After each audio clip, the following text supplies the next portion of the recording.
Should the Spurs start or not start Tobias Harris?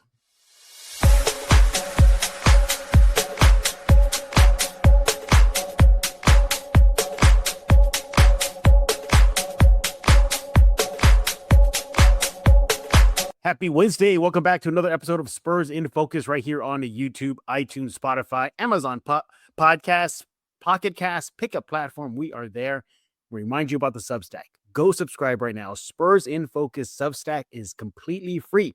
Hit subscribe. Be part of the crew right now. And as always, I thank you for making Spurs in Focus your first and only spot for all things San Antonio Spurs. Ignore the rest and subscribe to those other shows. You only want to subscribe here to Spurs in Focus. My name is Jeff Garcia, longtime Spurs writer in San Antonio. Quick heads up, due to some scheduling conflict, we could not arrange a video chat today. For those of y'all watching on YouTube, it'll be an audio-only show, but hey, it doesn't matter, right? Because you're here just to talk about San Antonio Spurs and the latest with the silver and black. And we're going to do that today. We're all seeing that video going viral right now, right? Tobias Harris, De'Aaron Fox, Wemby, all out near Houston, Katy, Texas, teaming up together, getting some off-season run. But it kind of begs a question. Should Tobias Harris start or not start once the real season begins? We're going to dive into that. Then, if time permitting, get into some Spurs news. We're going to do all that. We're going to start off with why the Spurs should start Harris, then go to why they shouldn't, and then sum it up. Let's go and bring in our guest. He is back, Mr. Rudy Campos of The Sports Answer. He is on X at The Sports Answer. I hear if you have a sports question, The Sports Answer is where you need to go. Is that right, Rudy? That is 100% right. If you got a sports question, we've got The Sports Answer. And a lot of times it's funny because not a lot of times, sometimes the answers aren't the ones that people want to hear. Yeah, we actually get backlash. Thanks to you, I got backlash for when you asked the question on what we're talking about today. We answered it on the show and we had a short put out on social media. And I got called a rage baiting podcaster and all this stuff. Yeah. And I said, hold up. That wasn't even my question. That was from a listener that asked that question. Yeah. So why are we getting the hate? So yeah, we got all the answers, man. Exactly. Go there right now. The Sports Answer on YouTube. Subscribe ACP. More on that later. Rudy, we're going to talk about that topic just right now. We'll just get into it. Tobias Harris, the newest Spur to join the silver and black, wasn't the player that many Spurs fans were hoping the Spurs would get. Rui Hachimura, remember that guy? Yeah, the Spurs wanted him. But now begs the question, should he start or not start? We're going to start off just debating, looking at why he should start. But before we do that, Rudy, I want to show you his season stats, regular season stats, I should say, with the Pistons last year. Put that on your screen, everybody. I'll blow it up for everybody on YouTube so you can see a better view of that. And this is what the veteran did last year. 13 points per game, 5.1 rebounds, 2.5 assists in about 28 minutes. Shot pretty respectably from the three line, 37%. And then inside the three line, 52%. One turnover per game. And he was a plus 5.8 for the Pistons. Rudy, look at those numbers. Not bad for a veteran forward, huh? No, not bad at all. I mean, he's a consistent guy. He's always putting up at least 13 to 15 points a game. There was a point in his career he was averaging close to 20, I believe. Yeah. So, I mean, not bad for a veteran who, by San Antonio Spurs, I guess it is. He's not that old. I mean, he's 38 years old. So, yeah. Still has some good years left in him, at least the 2 years that he signed with San Antonio. I truly do expect his numbers to increase from last year. So, very good numbers for a veteran. Yeah, exactly. Yeah. He's in his early 30s, not quite out of his prime, not starting his prime, but it's right there. He's starting maybe to see the back end of it, about 34 years old. Again, but you want to also tip your cap to him because when Cade Cunningham went out last season, it was Tobias Harris that took the mantle of the go-to guy for the Pistons. It wasn't Duran, it wasn't Beef Stew. It was this guy, Tobias Harris, the newest Spur. So you're looking at those numbers and you're hoping that he can duplicate that, if not do more next season with San Antonio. But how will he do that? In a starting role or in a backup role off the bench? Rudy, let's start off with the question why he should start. And I'll kick things off, Rudy. I have 3 reasons why he should be starting as soon as next season. And just for those y'all wondering, the guy that I have going to the bench in this scenario is Julian Champagnie. All right. So we'll start off with veteran stability. We heard that last season, especially during the playoffs. Although the Spurs had a deep playoff run, Rudy, going to the NBA Finals, there were signs that there was some veteran instability. The Portland series, they were down 20 plus points, not once, but twice versus the Blazers. They had to claw back from that. Should there have been a 7-game series versus a depleted Thunder team? Maybe a veteran would have kind of reined them in and said, hey, let's put this team away. You saw that signs right there. But I'm going to start off with point number 1, Rudy. You see on your screen, everybody else watching. Again, veteran stability. I think he will definitely bring that next season for San Antonio Spurs. And look, they need that. Victor is still young. I mean, Castle's still in his early 20s. Vassell, he's not even in his mid 20s yet. I like what he can bring from that department. So there's my big check off the box there. 3-point shooting. Yes, I know I said I'm going to sit Champagnie, but last year, as you saw, this guy, Tobias Harris, was more than capable of knocking down the 3 shot. As you saw, a 37% shooting from the 3 line last season with the Pistons. Rudy, what do you think about this so far? Veteran stability and then size at the power forward spot, the rebounds, the physicality he brings. Are those big reasons why he should be starting next season? Yeah, those are 2 of a few reasons that he should be starting next season. The stability part I like the most because even though you can go back and point, well, Devin Vassell's been in the league a while. Sure, but Devin Vassell's been in the league with the Spurs during the trying times in San Antonio. So you're talking about bringing in another veteran guy who's been through the playoff runs, who's been a part of some really good teams in the past. Right. And that actually helps him a lot more because the more veteran guy the biggest veteran guy you have in the starting 5 was De'Aaron Fox, who had very limited playoff experience. So adding Tobias to that starting 5 gives you a second veteran who's kind of been through the league and the rigors of the league, brings him that stability you're talking about. 3-point shooting. I mean, yeah, we could say that Julian's a way better, 3-point shooter, and that might be his niche, but Tobias Harris brings a whole lot more other than 3-point shooting. Right. But he still knocks it at a really respectable 37% from 3 beyond the arc. So those 2 points alone right there are reasons why you would probably put him in the starting 5 over Julian Champagnie. There's a couple more reasons why you have to do it too. I'm assuming in your scenario, you're sitting Julian, right? Yeah, I would be Julian. I'm the type of guy I would love to move Devin to the bench. And I could make a case for it. But when you have side by side Julian and Devin, Julian is going to be the odd man out. So I could do more damage with Julian on the bench than I would with Devin. Yeah, absolutely. I want to just continue talking about point 3, the size at the power forward spot and the rebounds and physicality. Again, the Spurs did address the need for a power forward. Again, a lot of Spurs fans were hoping for a young power forward, Rui Hachimura, but nevertheless, they did address it with the veteran, Tobias Harris. Rebounding and physicality. I want to talk about that. He's 6'8". I didn't realize he's a big dude. He's 6'8", 226 pounds. That's what he's listed at. Now the Spurs have a legitimate power forward size to bang in that paint against opposing forwards, maybe some 5s. He can take off some wear and tear off Wemby having to deal with that size and let Wemby do what he does best, roam around everywhere. I know Spurs fans hate that, but let's face it, that's what he does. He roams everywhere.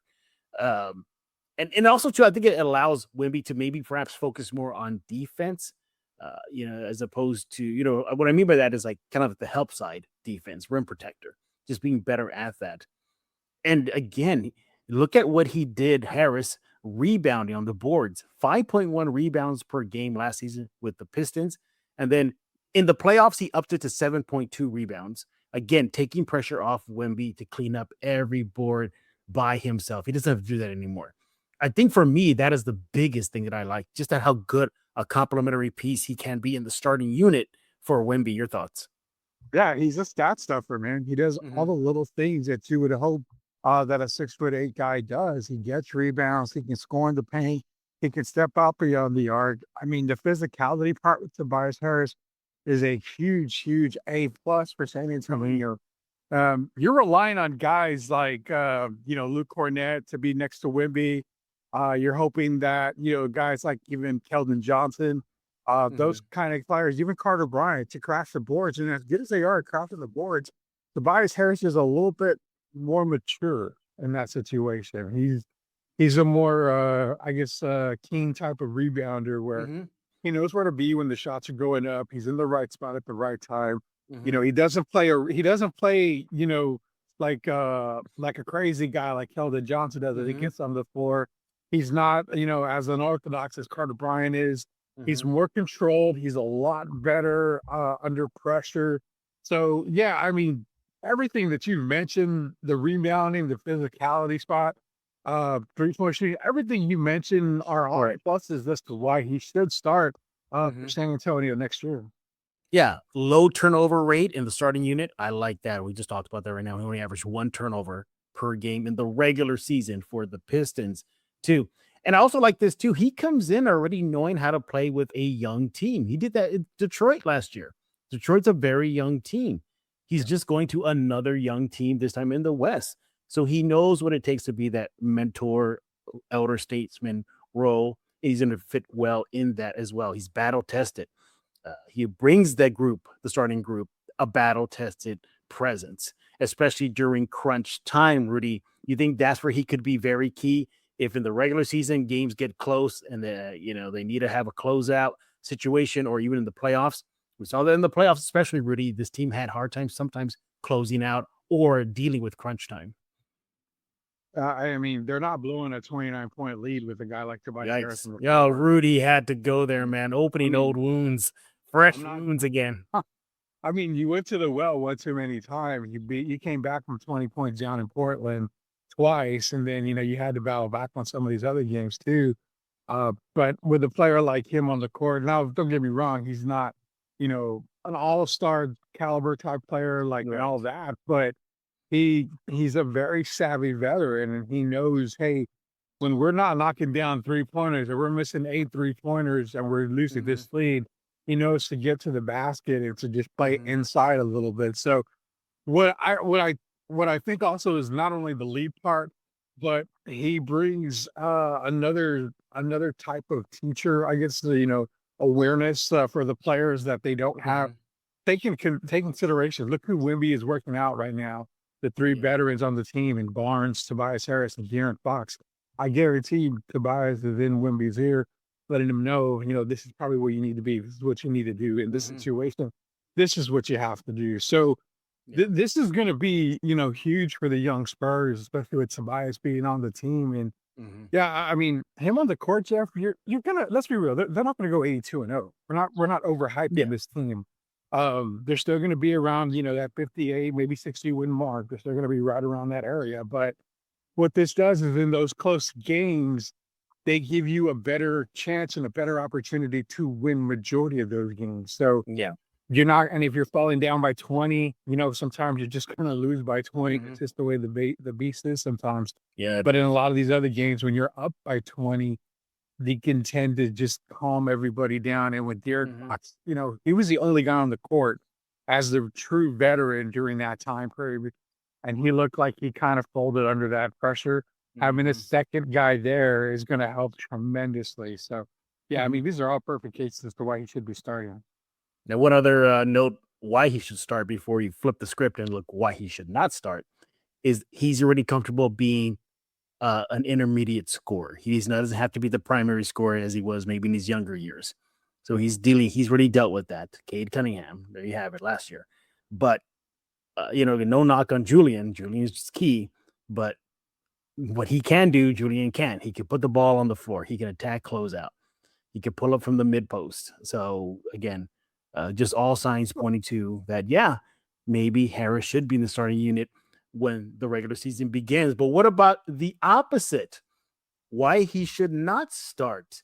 Let's talk about that coming up next, right here on Spurs in Focus with the guest, Mr. Rudy Campos of the Sports Answer. Make sure to follow him on X at the Sports Answer. As your one and only leader, I order you to subscribe to Spurs in Focus. And all hail Cobra!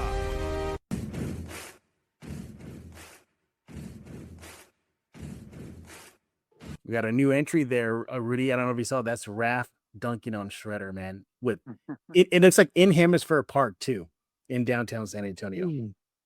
Yeah. Have you been down there? I haven't been down there forever. I live very close to it. When I host Comic Cons, I can see it. It's beautiful. It is gorgeous. I can only imagine what it's going to look like when Project Marvel and all that reconstruction is over in years from now. Is going to look like. They're still doing it down there. They're still they're still going to expand it down here. But no, it is gorgeous. But we are back, everybody, talking with Mr. Rudy Campos of the Sports Answer. He is on X at the Sports Answer. More on that later. We're talking Tobias Harris. Should he start or not start next season? Now, in the first segment, we gave our reasons why he should start. Very, very valid reasons. And again, we both picked Julian Champagnie as the guy to take a seat on that bench. But what about the opposite? Is there a benefit for him coming off the bench, being part of the secondary unit? Rudy, I started off why he should. Can you make a case why he should not start and come off the bench? Man, that's a tough one for me because the only thing that I could make a case for was veteran leadership on that second unit. Remember, Keldon's relatively young still. He's probably the more veteran guy. But if you're not going to use Harrison Barnes, for majority of the game, and he's going to kind of be that 10 or 11th guy, then you've still got a young rising star in Dylan Harper. You would still have, Carter Bryant. So you've got a lot of young kids still. I mean, Luke Cornett is relatively young as well. So you've got a lot of young guys still on that bench that could benefit from having a veteran guy like Tobias Harris on the court with them, put him in the right spot, put him in the right situations. So that would probably be the only case I could think of. Other than, God, could we maybe see like a Manu type of role? Because remember, Manu was getting 20 plus minutes a night coming off the bench. So I could maybe see that too. You're still going to get your 24, 25 minutes a game, maybe 28 minutes. I don't know, maybe 28 minutes coming off the bench. So I don't know. The only thing I can think of is maybe just because of the veteran leadership you provide from the guys coming off the bench. But with Harrison Barnes there, I don't know, man. That's a tough one. It's harder to make that case than it is to start him. I'll say that.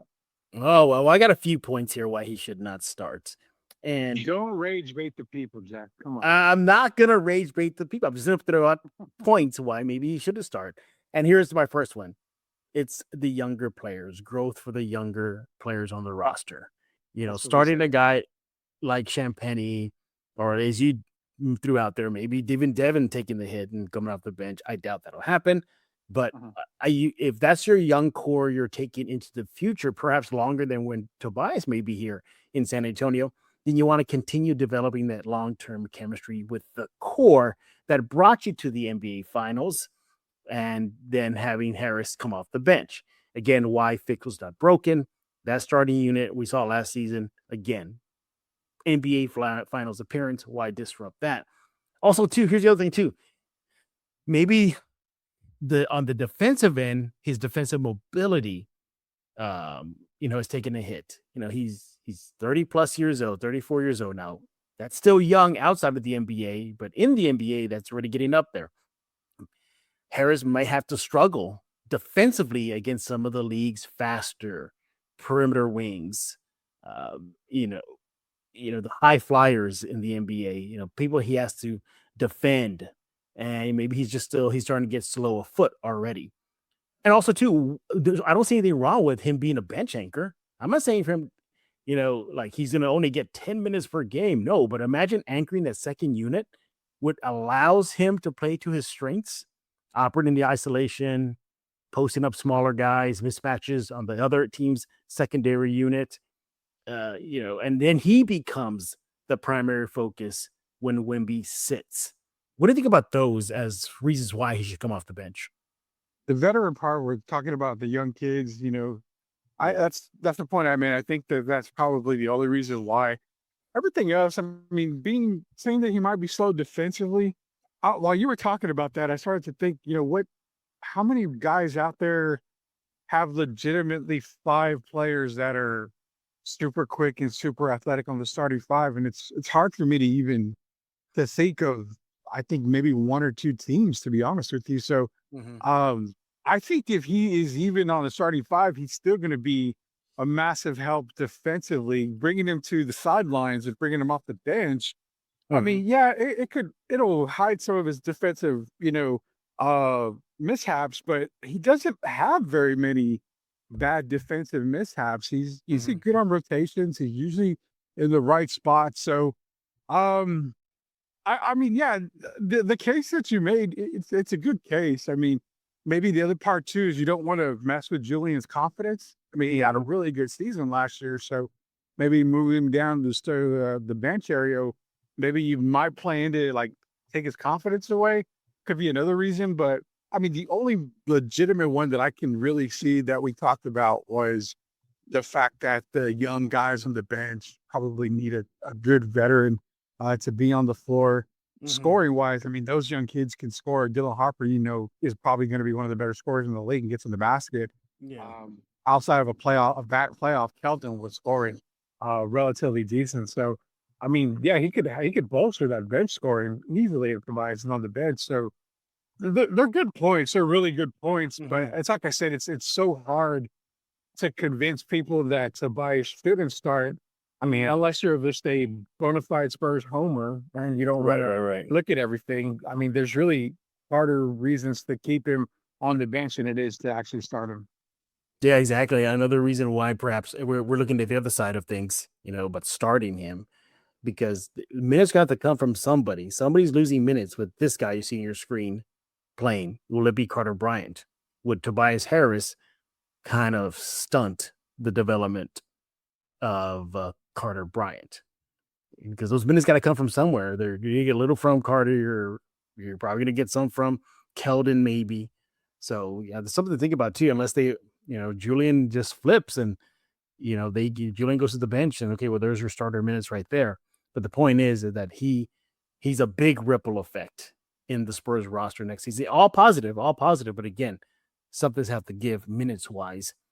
But you're right. Let's start summing things up here. It makes more sense for the Spurs to start him next season when the regular season begins.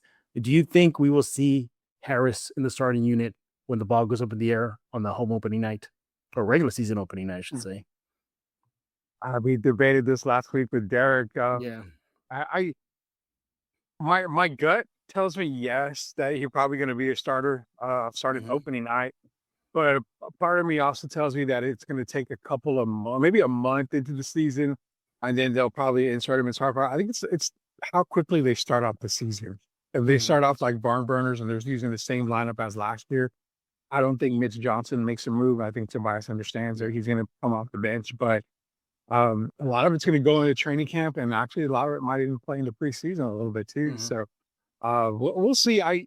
He's always been a starter everywhere he's gone. So asking a guy like that, who is one of the best guys in the NBA, locker room, off court, everything, he's one of the really good guys in the NBA. So, I mean, I think he would be fine if they brought him off the bench just to start the season. I don't see a problem with that, at all. But it's going to be interesting. One thing I will say this is a good question for you. Was you talked about 2 guys. The Spurs maybe wanted Rui Hachimura. Then they found out Tobias Harris was available, so they kind of scratched Rui and went to Tobias. And the question I got for you, for the fans out there, for Spurs and Focus, is we saw Wemby play 28 minutes a game last year. Yeah. That was in the regular season. Come playoffs, he was up to almost 40 minutes in most of these games, playing, I think, at average around 32, 35 minutes a game. So you kind of saw how gassed he was in those situations. And could it be that Wemby still gets those 28, maybe 27 minutes a game this year? And they're using Tobias in a lot of those moments when he was on the bench and stuff, because to me, Tobias Harris is a better post player than Rui Hachimura is. So I kind of wonder if that, and I'm asking you that question, does this kind of help Wemby out where we may not see have to play those big minutes that we were seeing in the playoffs? Yeah, I think you're onto something there. You can load manage him more with Tobias. Does that make sense? Yeah, like Luke Cornett was it was a liability. So Rui Hachimura is even more liability on defense. So that's what I was asking you. Like, I think this Tobias thing goes a little bit deeper to where Wemby doesn't have to be so gassed playoff time and in regular season. Yeah, exactly. Hey, here's some food for thought, everybody. So last year's starting five for most of the season was Castle, Fox, Vassell, Champagny, and Wemby, right? So that unit was a plus 17.4 net, and that unit played 262 minutes together. Okay, so again, Harris has not played for the Spurs at all, not a single minute, so it's hard to judge that. But with Julian Champagny off the floor, the Castle, Fox, Vassell, Wemby group, just that group alone, 133 minutes to game, and it didn't really decline that much. That unit without Champagny was plus 17.3. So, food for thought, everybody. Food for thought. Is there really a big hit with Champagny coming off the bench and out of the starting unit?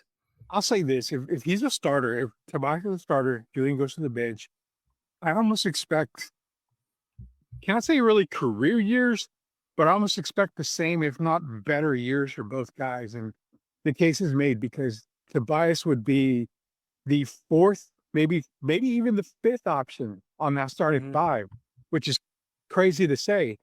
But where he's going to get most of his damage done is on the boards. He can kind of focus on getting the offensive rebounds, getting to the basket, being the guy coming off screens, going back door on a lot of these cuts. Whereas Julian coming off the bench, and I mentioned to you last week on the show when I said you've got Dylan Harper. What does he do? He attacks the rim. Kelvin Johnson attacks the rim. Carter Bryant loves to attack the baskets. You've got three guys who can slash to the basket. What does that do? That usually frees up your best three-point shooter, a la Julian Champagny. If he's on the second unit, he's going to have a lot more open looks with that second unit because so many guys get to the basket and kick it out. So that's another food for thought there is where do the roles fit? I think the roles fit with Tobias on the starting five and then Julian coming off the bench because I think that'll actually bolster their careers for next season. Absolutely. All right. Those are our thoughts on whether or not the newest Spur, Tobias Harris, should start or not. Let us know what you think. Let Rudy know on X at The Sports Answer. Let me know on X at Jeff G Spurs Zone. And yes, we do have some time for some quick Spurs news and notes. For those y'all interested in working for the Spurs are hosting a job fair today. So it will be today, July 29th from 12 to 6 p.m. Central. It's going to be at the Frostbank Center. They're looking for part-time event security guard roles. The interviews will be on site. You can apply in advance. You just want to go to Spurs in Focus right now to figure out how to do all of that. And for those of y'all wondering about parking, it is free. So again, if you want to work with the Spurs, there's your shot right there. Another Spurs news. Are they interviewing for TV announcer yet? Yeah, you know what? They haven't made an announcement. They have not. You find that very interesting, Rudy? No, because I know you're going to end up doing it. So you're not. There you go. Maybe Derek will take it. Your co-host at the Sports Answer. He might. I think he wants a coaching job with them. I'll have to see when they post that crowd. In other Spurs news, Victor Wembanyama was spotted in Katy, Texas, not only doing some off-season training with his teammates, but showing up to play a game of soccer. The Spurs center showed up, got in some runs. The kids were just, hyped. And even one kid put up a video where he's asking Wemby to join the Rockets. Look at that, Rudy. Yeah, that ain't going to happen. But fans did cringe because Wemby did take a fall on the pitch. He saw his knee and his ankle kind of bend sideways. He's fine. But please, Wemby, watch those ankles. We don't need you going down in a heap over something you could have avoided. Remember then, what was it? His rookie season where he was just warming up for a game and he stepped on a ball boy's foot and he rolled his ankle and he was out. And he was out that game. Yeah, it was in LA, the Lakers. Yeah, exactly. It was in the Lakers. Yeah.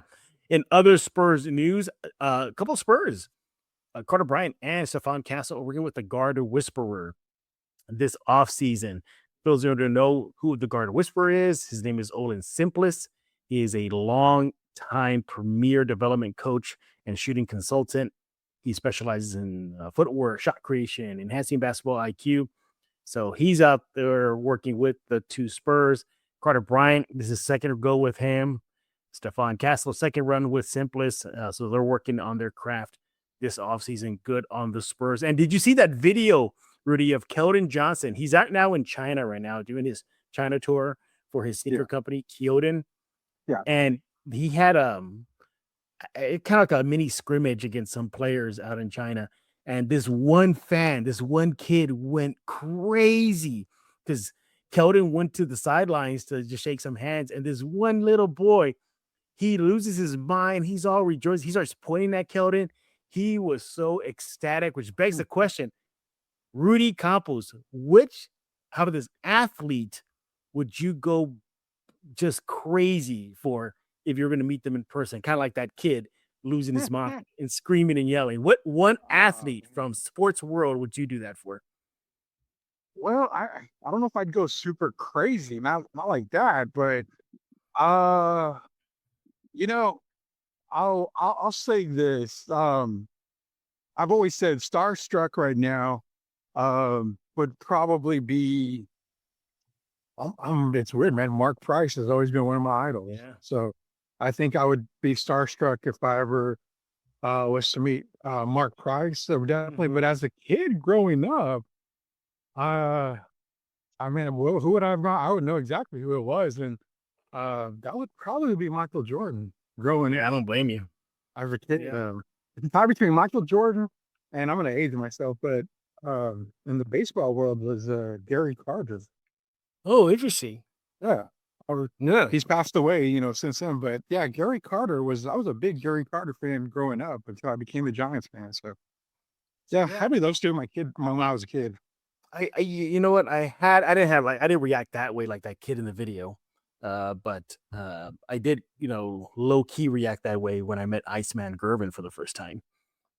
It was in Philadelphia for a Big 3 game. And he was at that time still coaching in that league. And I met him and I was like, oh my God, it's freaking Iceman. It's freaking Iceman. and then as far as just athlete, oh man. I think Emmitt Smith would have been one of them back in his heyday. Emmitt Smith. I've met Emmitt. Emmitt's a nice guy. I've met Emmitt before. Yeah. He's a nice guy. Emmitt is one. I had to contain myself when I met Manu for the first time.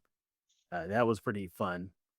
What else? But as far as like non-athlete though, the one I know I would go starstruck and like fumble and be like, oh my God, it's you. It would be probably Mark Hamill. Mark Hamill will be one. Like I'll be, oh my God, you're the fucking Joker, the voice of the Joker, Skywalker. Yeah. I was going to ask you about that. I was going to ask you like which celebrity, because you've gotten to meet a lot of celebrities over the past couple of years, and I've witnessed to almost all of them. And I was going to say, who would be that one celebrity you would definitely be starstruck on it? Mark Hamill. Yeah, Mark Hamill will be one. I got starstruck with what's that guy's name? Machete. He played that. Danny. Danny Trejo. Danny Trejo. I got starstruck with him. I remember he sat next to me on the stage at Big Texas Con. And I started the panel session just openly honest with them and said, look, Danny, I'm just freaking out right now because you're sitting next to me. And then the whole crowd started laughing. And I was like, oh my God. And I pointed to him and I looked at the crowd. I was like, it's Danny Trejo, everybody. And like you're close second as far as me meeting movie stars. Ralph Macchio was one. I thought that was pretty cool. Edward James Olmos. I got started with Edward James Olmos. So I have a hard time taking selfies, like positioning the camera and holding it the proper way. So I was fumbling with it, and Edward James Olmos just finished my session with me. And I said, hey, sir, do you mind if I take a picture with you? He's like, yeah, no problem. So he sees me kind of fumbling. And then he goes, here, come here. He takes my cell phone from me, and he does it like a pro. He goes, we're going to stand here for the lighting. You stand right here, so you get the shading right here, and then he snaps the picture with. So I thought that was cool. What else was the other one? Was Carl Weathers, when I met Carl Weathers before he passed away. That was another big one. I remember I was just staring at like, oh my God, it's Carl Weathers. It's him, man. I'll say one. I've met a celebrity, and the only time that I've ever met somebody famous that I literally just like, she just gave me a hug because I couldn't say anything. Yeah. And this is years ago. It has to be at least 19 years ago. Mhm. I met a famous model at the time was Vida. You know Vida Guerra? I remember her. Yeah. She was a UFC. No, well, No, no. She no? she was a Oh. model. She was in a couple of music videos. I mean, she's done a couple of things, in that. But Vida Guerra, if you ever look her up. It might be worth it, or if you do look it up. I was actually at in Vegas. I was in a tournament. I was bowling a tournament, and I see a group of people walking, and they're getting in line to meet. And she was at one of the casinos actually, doing a signing, I guess for a perfume or whatever it was. And I waited in line. I said, I'm never gonna get this opportunity again. I waited in line, and I was like, nice to meet you. And that's pretty much what I could say. And he asked me, are you nervous? I said, absolutely, yes, I am. And she said, give me a hug. And I got a hug. And yeah, I really screwed that whole moment up. So give me another chance, please. Give me another chance. I'll say at least 4 words this time. As she put out the personal protection order against Rudy Campos that day in Vegas. Yes, all that stuff. No. But I think another one for me, just one more. Oh man. If he was still alive, probably James Earl Jones would have been one I would have liked to. I probably would have got starstruck with, him one. But no. And it was funny. And now I deal with celebrities almost yearly now at these conventions in San Antonio. It's almost I still get nervous. Like when I see my panel assignments, I'm like, oh my God, I'm going to be talking to this person soon. Like, oh no, what do I do? What do I do? I'd say the only person that, and for those of y'all who know this name, I'll be very impressed. Gray Delisle. She is considered one of the Mount Rushmore of voice actors. And I read her by, I think it was for River City Anime Con that had a panel with her. And I remember she sat next to me, the same situation. I said, oh my God, you're Gray Delisle. I want to eat that. And trust me, everybody, just Google Gray Delisle. And if you're a child of the 90s, you grew up with her, with all her voices. You're going to be floored at how many voices she brought to life in the cartoon realm that you had no idea it was her. I mean, she is considered like Mount Rushmore. And I have pictures with her and with me and her on stage. So I'm like, oh my God, I met Gray Delisle. It's like meeting like Mel Blanc, that level. Like she's that level. So, but all right. But hey, Spurs in Focus fans, what about y'all? Is there a sports athlete, a Spur, that you would just go starstruck crazy for if you met? Let Rudy know on X at the Sports Answer, and Rudy bragged about the answer. Yeah, the Sports Answer. You can find it on Answer Now TV on YouTube. So hit that subscribe button. Been actually really active with comments on YouTube as well as TikTok, the Sports Answer. You can find us there on there. But yeah, it's Derek Gervin. It's myself. We usually do the Friday Drive or the Thursday Nights of Light. It's one of the 2 shows. So the only way to know when we go live is to subscribe to Answer Now TV. Brought up a pretty good topic that I'm sure Jeff may steal and get. I'm going to steal it. I'm stealing it. But we talked about Wemby, and could this potentially be his only max deal that he sees? And I'll give you a hint. I said because of history. We based it off of history that it probably could be. And Derek, former NBA player, he agreed with it. He said because if you go based off of NBA history, we may not see another max deal. So yeah, that's what you get on the Sports Answer and a whole lot more. Go check it out. The Sports Answer on YouTube. Go subscribe right now. Hey, Rudy's not done here at Spurs in Focus for the week. We'll be back later on this week for our live episode. We do one weekly. Rudy and I will be handling that on Thursday evening. So come on back. live show this Thursday evening with myself and Rudy Campos. So we'll talk all things San Antonio Spurs and what else is going on in the world of the silver and black. Rudy, thanks again for joining us here on Spurs in Focus. Everybody else, we thank y'all for making Spurs in Focus your first and only spot for all things San Antonio Spurs. You can find us on iTunes, Spotify, YouTube Music, Amazon Podcasts, Spotify. We are everywhere. Spurs in Focus. Substack is free. Go subscribe right now. Go check out the latest articles, the latest news. It's all there. Spurs in Focus on Substack. So for Mr. Rudy Campos, my name is Jeff Garcia, and now you're in focus with Spurs in Focus.